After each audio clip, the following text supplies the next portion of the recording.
চাই আর তো মোবাইল গান চাই আর চারটে লাঠি চাই তো জব চাই আর ভালো করে মানে তুমি উত্তর পাঁচ খেয়ে যাই দিবি আমি থামো থামো কেন যা খেয়েছো তাই তো জবাব দিতে পারছো না আমার এসে বলছো ভালো করে রান্না করো মানে উত্তর পাঁচ খেয়ে যাই আমি বলবি না এই আর কেউ যদি খানা খায় লোকটি লাগে জব দিয়ে আরে মিয়া খানা খেলে সত্যই জবাব দিয়ে খানা খেতে হয় এই দেখো মিয়া বলো মিয়া আরে অনেক দিন ধরে চমৎকার এই পেটের মধ্যে সে লোকে জিন্দা মরা অন্য হাওয়া যা শরীরে লাগে সে যে এক চোখে ঘুমায় আর এক চোখে টিপিস মারা হয় কেন শোনা আর এক চক্ষু জেগে এই পৃথিবী মানে দুনিয়াটা দেখে আল্লাহর নূরে নবী পয়দা নবীর নূরে এই পৃথিবী পয়দা ভৈরবনগর হল নামে ছিল বাদশাহ শাহ সেকেন্দার সে পৃথিবীতে সে কি কাজ করেছিল এক কাজ কর তুমি আমি এখানে যারা আছে সবাই মিলে দেখবো ভৈরবনগর বাদশাহ শাহ সেকেন্দার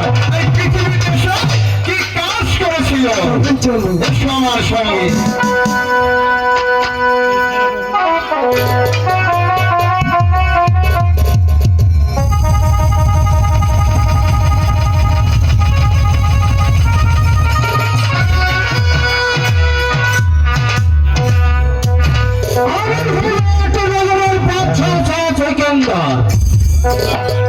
আমি স্থলের স্থলকর এমনকি আকাশ বাতাস চন্দ্র সূর্যের কাছ থেকে আদায় করে থাকি আমি আর আমি বলেছিলাম আমার রুজি সাহেবকে এই সারাটি রাজ্য নয় হতে কর আদায় করতে রুজি সাহেব আর কোন সদুত্তর আমাকে দিতে পারেনি তাই জন্য নিকট আমাকে জানতে হবে আমার এই রাজ্যে এমন কি কেউ আছে যে আমাকে কর না দিয়ে এখন এই পৃথিবীর বুকে বসবাস করছে আর কে আছিস উজি সাহেবকে রাজদরবারে পাঠিয়ে দে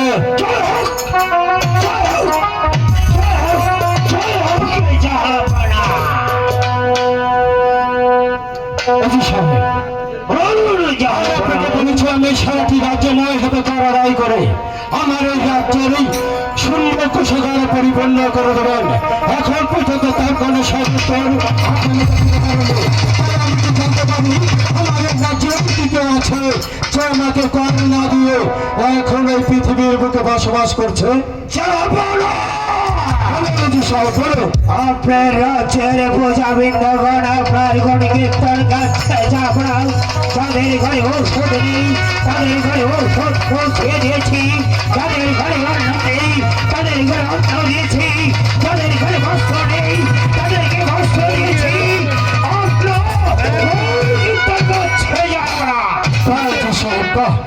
অত্যুত্তম কথা বলেছেন। আমার ওই রাজ্যের গরিব পূজা সুখী, এই গরিব পূজা সুখী গণ তারা সুখে শান্তিতে এই রাজ্যে বসবাস করছে।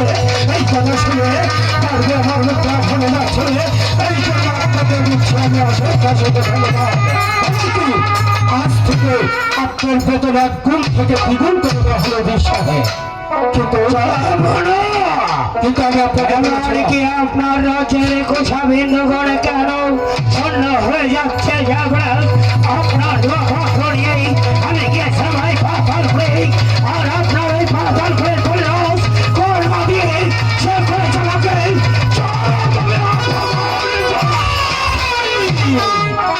পরিরাজে এত বড় সাহস, এই পরিরাজে এত বড় সাহস, এই পাছা চেতনদার রুজিরকে তার রাজ্যের দরবার হতে অপমান করে দাঁড়িয়েছে এমনকি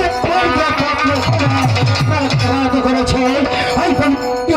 এই পরিরাজকে যদি নাগাল হাতের নাগাল পেতাম তাহলে কলিজাকে বিফল করে সারা দুনিয়া জুড়ে ছড়ে ছেটে দিতাম, শিয়াল কুকুরে খেতে তৃষ্ণা মেটে দিত।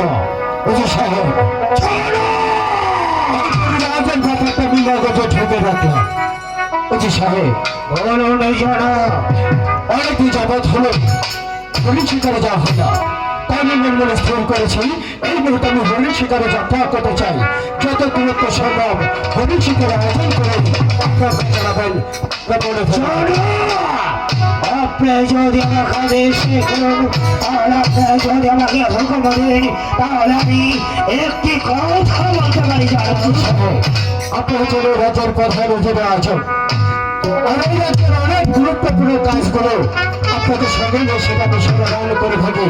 তাই আমি আপনাকে ভাই দান করছি, নির্ভয় করে দেবো।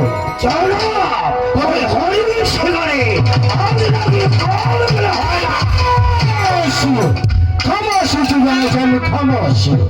আপনি কি ভুলে গেছেন কাল বললে কাল ধরে, তাই আমি কালকে কখন না করে এই নতুন হরিণ শিকারে সম্ভব হরিণ শিকারে আয়োজন করে আপনাকে জানাবেন। কথাটা বলে থাকি চলো।